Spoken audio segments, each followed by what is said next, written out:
اچھا بھائی مفتی صاحب، حلیم اللہ تعالیٰ کا صفاتی نام ہے، کیا ہم کھانے والی حلیم کو دلیم کہہ سکتے ہیں؟ کیونکہ حلیم کہنا ادب کے خلاف ہے۔ سارے پرچے پکڑا دیں،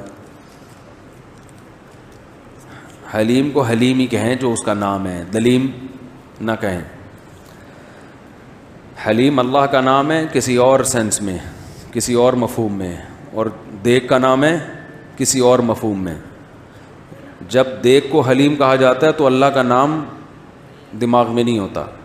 اس پر میرا پورا ایک شارٹ کلپ ہے۔ اس طرح لوگ خام خام میں نا وہمی بنا رہے ہیں، لوگوں کو دین کو بھی مشکل بنا رہے ہیں۔ عربی میں جو بلیڈ ہے نا، بلیڈ جس سے سر کو گنجا کرتے ہیں، اس کو موسیٰ کہتے ہیں۔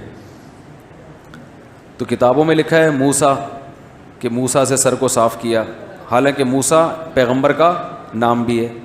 لیکن جب بلیڈ کے معنی میں ہوتا ہے تو کسی کا دماغ بھی حضرت موسیٰ علیہ السلام کی طرف نہیں جاتا، اور جب حضرت موسیٰ کا تذکرہ چلتا ہے تو کسی کا دماغ بھی، وہ تو آپ لوگوں کو پتہ نہیں ہے اس لیے آپ کا ذہن جا رہا ہے نا، تو اس سے کوئی فرق نہیں پڑتا۔ دیکھو ہم اردو میں کہتے ہیں کہ فلاں آدمی اتنی صلواتیں سنا کے چلا گیا، حالانکہ صلوات تو درود کو کہتے ہیں نا۔ کیا ہو گیا بھائی؟ لیکن اردو میں صلوات کا ایک اور مفہوم بھی ہے، اول پھول بک کے چلا گیا، صلواتیں سنا رہا ہے، مجھے کیوں صلواتیں سنا رہا ہے؟ تو یہ صحیح ہے۔ اس پہ میرا ایک شارٹ کلپ ہے، حلیم اور دلیم۔ دلیم نہیں کہیں، وہ حلیم حلیم ہی ہے۔ کیا محرم میں حلیم پاکستانی رسم اور تفریح کی نیت سے گھر کے اندر بنانا جائز ہے؟ اچھا دیکھو، دو چیزیں ہوتی ہیں، ایک ہے بدعت۔ بدعت کہتے ہیں ثواب کی نیت سے یا مذہب سمجھ کے کوئی کام کرنا۔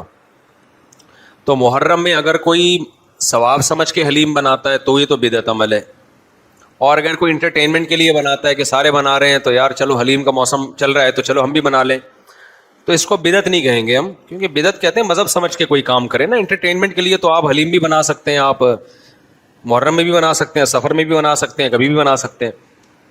لیکن بات یہ ہے کہ اگر آپ انٹرٹینمنٹ کے لیے محرم میں حلیم بنا رہے ہیں، اس میں برائی یہ ہے کہ تائید ہو رہی ہے بدعت کی۔ اس سے تائید کس کی ہو رہی ہے؟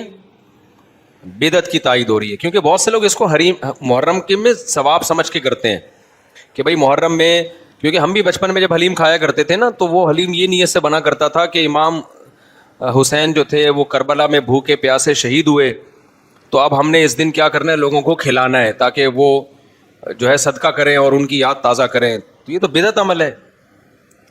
اور پھر حلیم اس لیے کہ سارے کھانے اس میں ڈل جاتے ہیں، تو سارے کھانوں کو صدقہ کریے، یہ کانسیپٹ تھا۔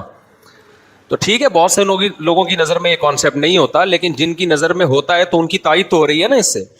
تو اس لیے ہم منع کرتے ہیں کہ اس کی تائید بھی مت کرو، چھوڑ دو، محرم سفر میں کر لو حلیم کی دیگیں۔ تو اس لیے ہم منع کرتے ہیں۔ باقی انٹرٹینمنٹ کے لیے کوئی کسی بھی مہینے میں کچھ کرتا ہے تو وہ بدعت کے زمرے میں بہرحال نہیں آتا وہ۔ اور بہت سے لوگ تو ویسے ہی حلیم بنا رہے ہوتے ہیں، ان کا محرم سے تعلق نہیں ہوتا، وہ قربانی کا گوشت بچا ہوا ہوتا ہے، 2-3 مہینے گزر چکے ہوتے ہیں، وہ کہہ رہے ہیں اب اس کو ٹھکانے لگانا ہے تو چلو کیا بنا لو، حلیم بنا لو۔ بعض لوگ اس لیے بھی بنا رہے ہوتے ہیں۔ ہمارے ایک دوست نے حلیم بنایا، ان کو پتہ بھی نہیں تھا کہ محرم چل رہا ہے، تو وہ ویسے ہی بنایا انہوں نے، تو بعض دفعہ اس لیے بھی بن رہا ہوتا ہے۔ لیکن یہ ہے کہ نہ بناؤ تو اچھا ہے یار، کوئی اور کام کر لو، روزہ رکھا کرو۔